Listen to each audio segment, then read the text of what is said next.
Hi நண்பர்களே, எல்லோரும் எப்படி இருக்கிறீங்க? எலெக்ஷன்லாம் முடிஞ்சு ஒவ்வொருத்தரும் ஒவ்வொரு விதமான கருத்து சொல்கிறாங்க. இந்தந்த கட்சியில் இருக்கிறவங்க என் கட்சி தான் வரும் அப்படிங்கிறாங்க. திமுக இருக்கிறவங்க திமுக தான் ஆட்சி அமைக்குங்கிறாங்க. எடப்பாடி கட்சியில் இருக்கிறவங்க அவங்க தான் ஆட்சி அமைப்பேன் அப்படிங்கிறாங்க. டிவிகேலேருந்து நாங்கள் தான் 234 சீட்டு லீடிங்கில் இருக்கிறோம், நாங்கள் தான் ஆட்சி அமைப்போம், இப்போவே அமைச்சர் போஸ்ட்டை ரெடி பண்ணிட்டோம் அப்படிங்கிற மாதிரிலாம் பேசிகிட்டு இருக்கிறாங்க.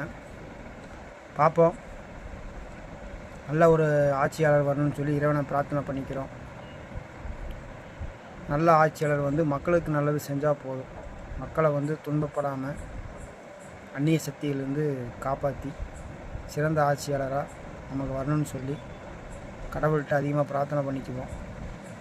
கடவுள் தான் ஆட்சியை கொடுக்குறாரு, கடவுள் தான் ஆட்சியை பிடுங்குறாரு. கடவுள் நம்பிக்கை இருக்கிறனால நான் சொல்கிறேன்.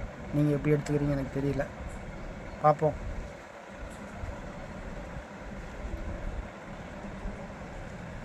எழுதுகோள் புரட்சின்னு ஒரு சேனல் ஆரம்பிச்சிருக்கேன்.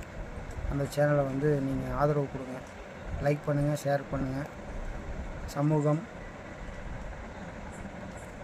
மற்ற எல்லா விஷயத்தையும் சார்ந்து பேச ஆரம்பிக்க போகிறேன். உங்களுடைய சப்போர்ட்டை கொடுங்க. நன்றி.